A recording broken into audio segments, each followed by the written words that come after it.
محبوب الہی، حضرت محبوب الہی کا محبوب، جنہیں دنیا حضرت امیر خسرو کہتے ہیں۔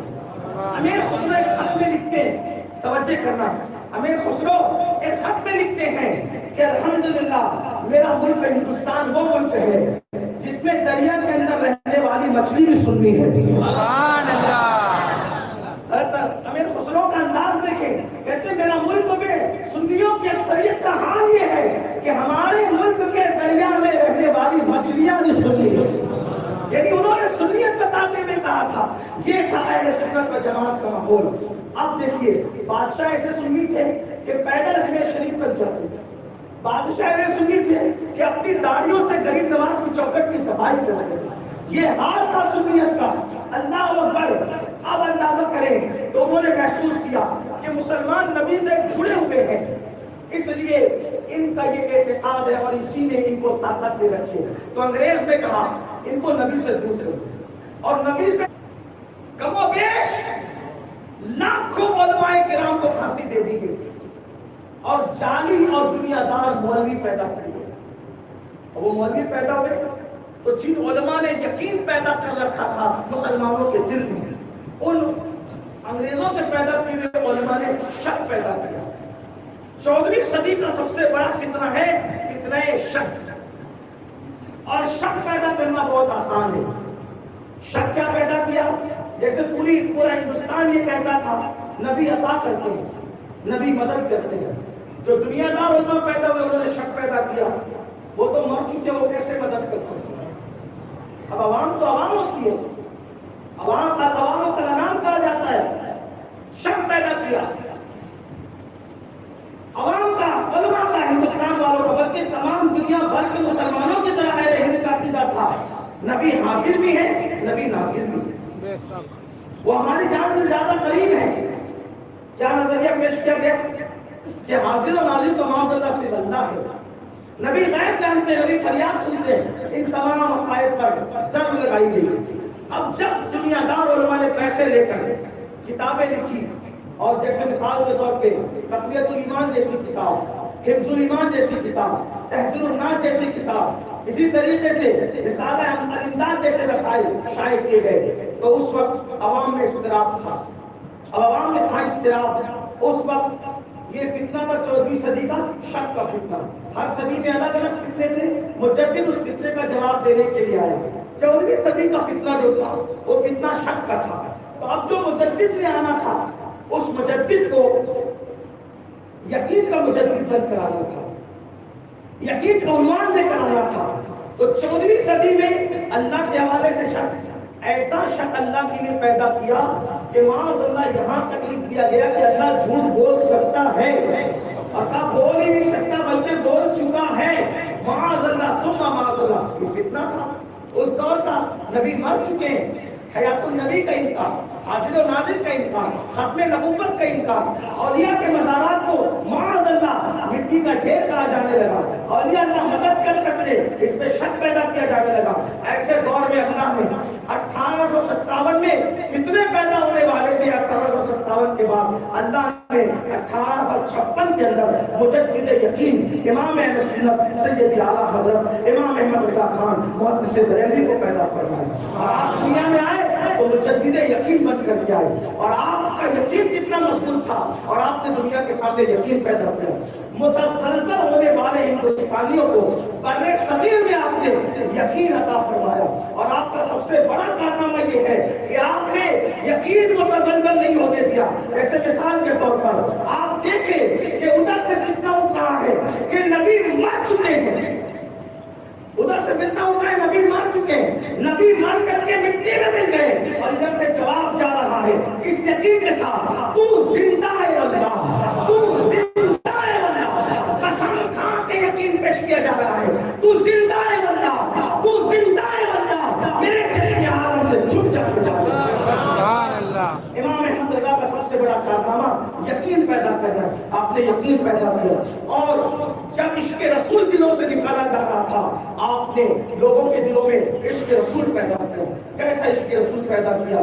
آئیے آپ کو بتائیں۔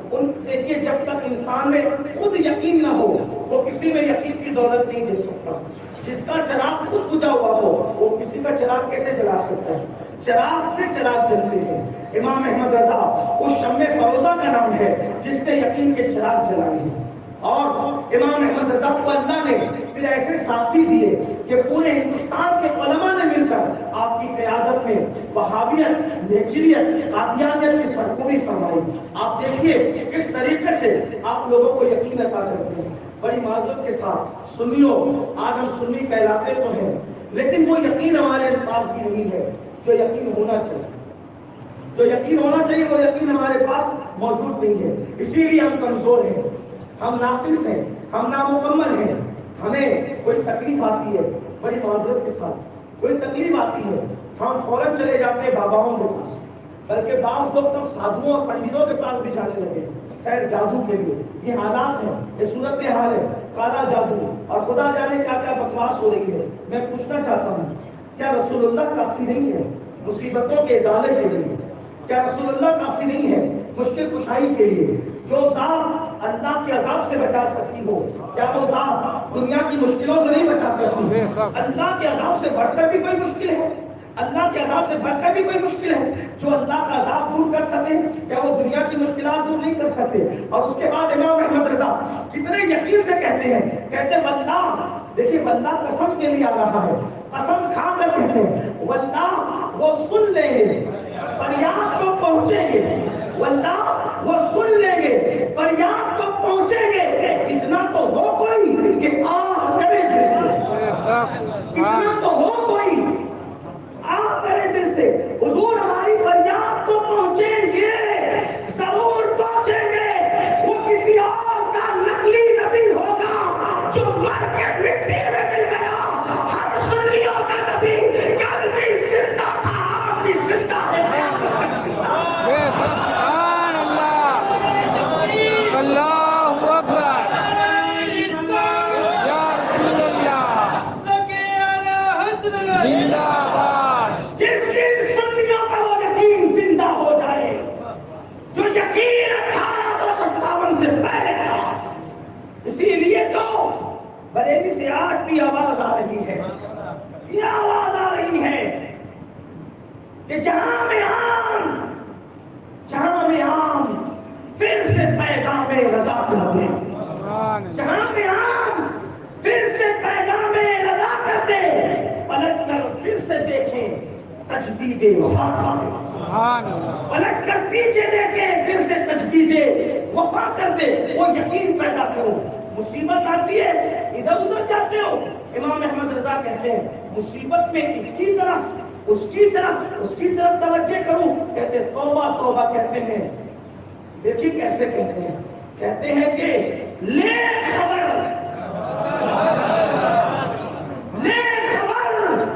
جلد کہ غیروں کی طرف دھیان گئے.